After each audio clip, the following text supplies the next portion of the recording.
Most Americans are literally living on the edge of disaster. There's a tremendous disconnect between the economic numbers that the government is giving us and what most Americans are personally experiencing on a daily basis. Michael Snyder reports the government says that inflation is low, but the cost of living just continues to spiral out of control. The government says that unemployment is low, but Challenger Gray and Christmas says the numbers of layoffs in the United States was up 98% last year. The government says the economic outlook for 2024 is positive, but companies all over America are acting as if extremely hard times are ahead. So who are we supposed to believe? Personally, I trust numbers that come from private sources far more than numbers that come from government sources. For example, a survey that was just conducted by Bankrate discovered that 56% of all U.S. adults do not have enough money to handle an unexpected expense of $1,000. A majority of Americans say a $1,000 emergency expense would be too great of a hit to their savings and that they could not afford it, according to new data released Wednesday. Bankrate latest survey results found 56% of U.S. adults lack the emergency funds to handle a $1,000 unexpected expense, and 1/3, 35%, said they would have to borrow the money somehow to pay for it. More than half the country is literally living on the edge of financial disaster, and that is crazy. Another survey has found that much of the nation barely keeps any money in their bank accounts. Nearly half of Americans have $500 or less in their savings accounts, an amount that leaves them vulnerable to unexpected expenses, according to Go Banking Rates survey of 1,063 U.S. adults conducted in November 2023. About 29% of respondents have between $501 and $5,000 in their savings account, while the remaining 21% of Americans have $5,001 or more. Few hold much cash in their checking accounts as well.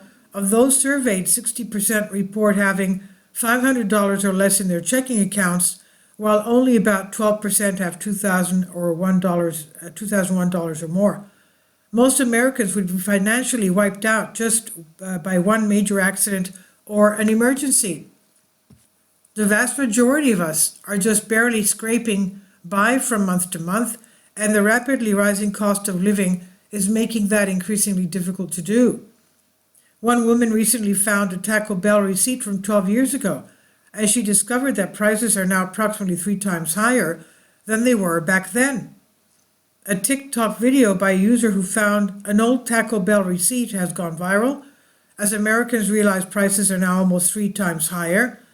The old receipt showed that 12 years ago, Americans could buy 2 of the chain's beefy 5-layer burritos for $2.59, including taxes. Today, those same burritos cost about $3.69 for just one.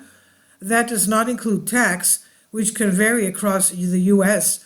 So too can the base price. The government continues to insist that inflation is low, but everyone knows that is a big fat lie. Insurance rates have been spiking at a particularly alarming rate. One man in Las Vegas was horrified when his auto insurance bill shot up by 72% in just 8 months, even though he had no accidents and no tickets. To say what happens in Vegas stays in Vegas, but the eye-watering auto insurance bill city resident Simon Edwards recently received is just one example of the staggering rises in premiums consumers are facing all across the United States. The 2012 Mazda 5 owner was shocked to find his monthly bill from Geico had rocketed up from $113 last April to $223 now, a rise of 72% in just 8 months. I've been in no accidents, no tickets, been with Geico for many years, a perplexed Edward told the Wall Street Journal. Another man recently posted a video on TikTok in which he ranted about how the cost of literally everything is absolutely soaring.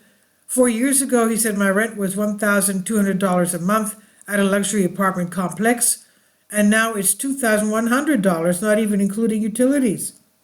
3 years ago, my electric bill was averaging $45, now it's averaging $125.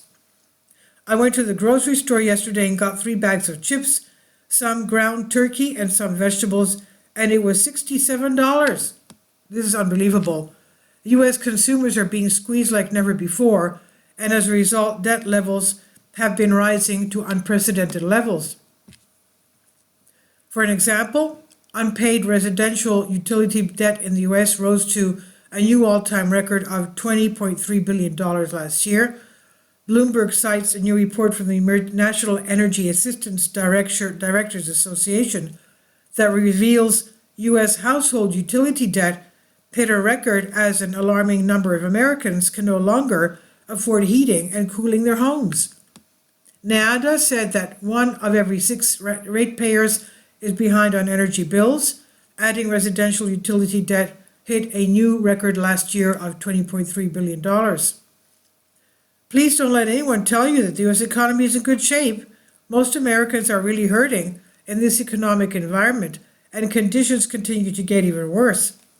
As I discussed yesterday, large companies all over America are feverishly laying off workers. In fact, earlier today, we learned that even eBay is now laying people off.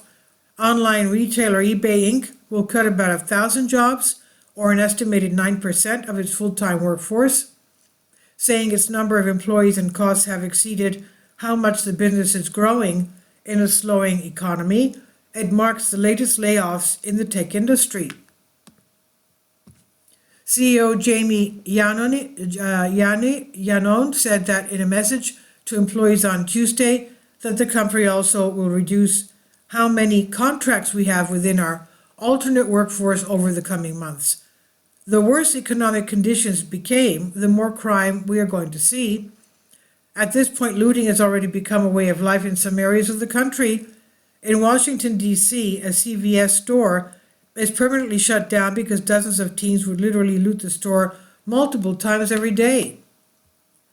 A Washington, D.C. CVS store is shutting its doors after being repeatedly ransacked by thieves, the chain has confirmed. The pharmacy located in the Columbia Heights neighborhood went viral last October when videos emerged of it totally stripping of all its products after being targeted by a teen gang. Staff claim more than 45 school kids would go into the store and steal chips and drinks in the morning after their classes and late at night. It will close on February 29, according to WTTG-TV. If this is what is happening now, what will we see once economic conditions get extremely bad in this country? I would encourage you to get prepared while you still can, because so much chaos is ahead of us. We're all living at a time when most Americans are literally living at the edge of disaster, and disaster is coming.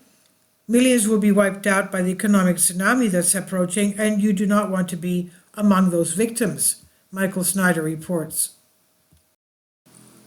This is by Michael Snyder, and he says about the author, my name is Michael, and my brand new book entitled Chaos is now available in paperback and for Kindle on Amazon. In addition to my new book, I've written 7 other books that are available on Amazon, including 7-Year Apocalypse, Lost Prophecies of the Future America, The Beginning of the End, and Living a Life That Really Matters, commissions earned. When you purchase any of these books, you help to support the work that I'm doing.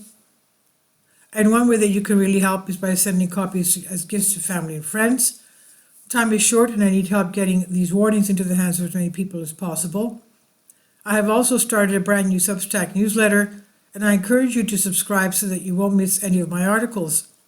I've published thousands of articles on the Economic Collapse blog, End of the American Dream and the Most Important News, and the articles that I publish on those sites are republished on dozens of other prominent websites all over the globe. I always freely ask and happily allow others to republish my articles on their own websites, but I also ask that they include this about the author section with each article. The material contained in this article is for general information purposes only, and readers should consult licensed professionals before making any legal, business, financial, or health decisions. I encourage you to follow me on social media, Facebook and Twitter, and any way that you can share these articles with others is definitely a great help. These are such troubled times and people need hope. John 3:16 tells us about the hope that God has given us through Jesus Christ. For God so loved the world that he gave his only begotten Son, that whosoever believeth in him should not perish but have everlasting life. If you have not already done so, I strongly urge you to invite Jesus Christ to be your Lord and Savior today. This is on the Economic Collapse blog by Michael Snyder. Please leave your comments. Thank you for your support. Kindly support my Patreon account. The daily posts are 5 videos daily, and they are totally different from what I have on my YouTube channel. Thank you so much for your support and that you find all my content so interesting. You'll find the Patreon account details in the description box below.